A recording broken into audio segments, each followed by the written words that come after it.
Maluwag ang tulay sa Tondo, Manila. Isang taon nang binubutinting. Hindi pa rin matawiran. Walang pakinyari lang. Budget nagkaubusan. Nakakatulong sakay. Yung mga tao. Palipat-lipat ng sakay. Natatagalan yung pagbibigay ng hirap talaga. Iba't iba ba nang idinaraing?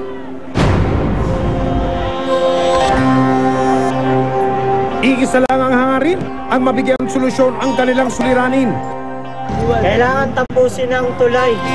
Pero bakit nga ba kahit ilang beses na silang dumaing, wala pa rin pumapansin? May sulat na natanggap ang sumbukan ng bayan mula ito sa mga aburidong residente ng Balot sa Tondo, Lungsod ng Manila.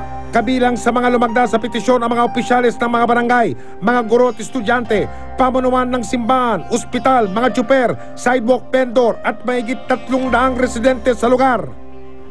Sa pangunguna ng Pangulo ng Grupong Balot Senior Citizen Action Agad o BSCAA, inireklamo nila ang nakabimbing construction ng kanilang dinaraan ng tulay. Paano hindi po kayo magdaramdam? Hanggang ngayon, hindi namin malaman kailan ba talaga umpisahan. Hindi ito ang unang beses na humingi sila ng tulong para sa problemang matagal na nilang sakit ng ulo. Ilang beses naman daw nangako ang mga otoridad. Pero napako pa rin daw ang pangakong ito at nauwi sa wala ang kanilang panawagan. Sa pagkakaalam ni Mang Aniceto, may pondong nakalaan ng gobyerno para sa tulay na kanilang inireklamo.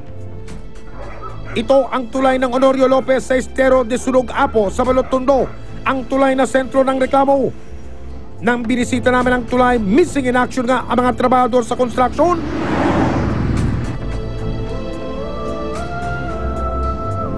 Naku, kaya naman pala inaabot ng siyam-siyam ang trabahong tila sinimulan pa nung panahon ng kopong-kopong.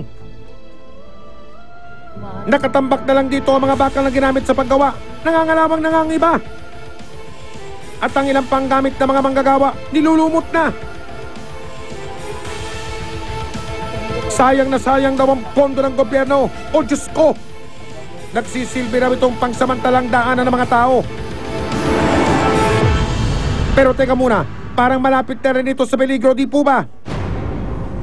Mga estudyante po, pwede pong mahulog dyan.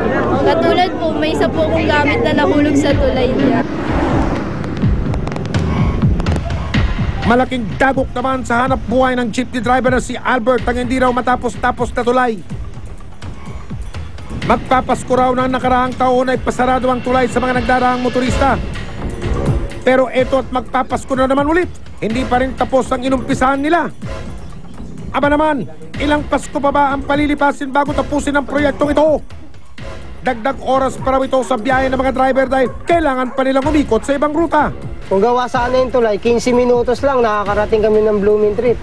40 pesos lang ang kinakain ng krudo. Ngayon, ang laki. May kumakain na 60. Talo na kami sa biyahe, talo pa kami sa oras. Kita na naging bato pa. Sa 7 taon daw niyang pamamasada, ito na raw ang pinakamatinding aberyang nadaanan niya. Kasi yung krudo nga, pag traffic, malaki ang kinakain sa amin. Dati hindi kami kumakain ng ganong kalaking krudo. Ngayon, malaki na rin, halos tumodoble na. Dahil nga sa traffic. Para naman sa estudyanteng si Mike, matinding abala raw sa pagpasok nila araw-araw ang nakatenggang tulay na hindi nila mapakinabangan. Sa gaya ko pong estudyante, palagi po kami nagiging late. At dahil po doon na nababawasan po ang aming marka o naapektuhan ang aming marka. Tapos po, yung iba po, hindi na po nakarating at umuwi na lang po. Hassle o perwisyo rin daw ang alaga na dagdag ng pamasahing ikinakaltas pa niya sa kakarampot na allowance.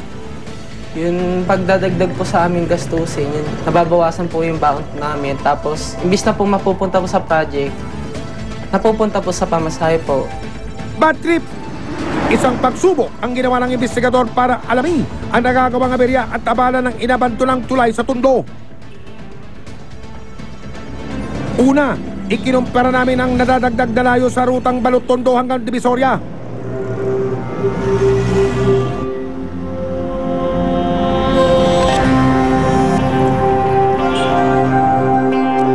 Ang dating ruta na mahigit 100 metro na makukuha lang dapat sa loob ng kalahating minuto.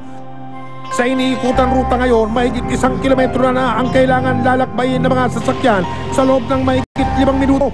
Sus ko po! At dahil iisa lang ang naging alternatibong ruta, ito ang resulta. Mabigat na daloy ng trapiko. Oh no!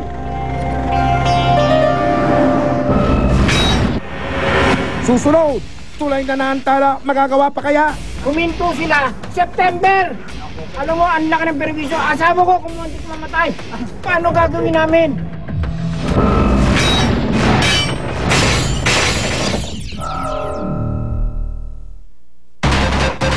Ang mga nag-ingay, ang mga pinag-usapan. Magpasya na kung sino-sino ang biggest newsmakers ng taon. Abangan!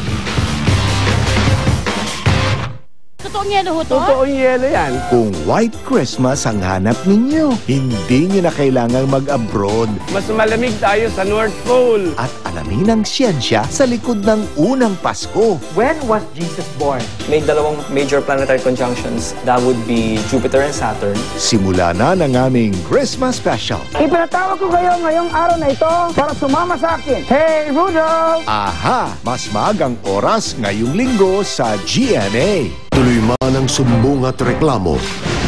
Walang tigil ang serbisyong totoo. Dahil hanggat may inaagrabyado, hanggat may abusado, hanggat may hindi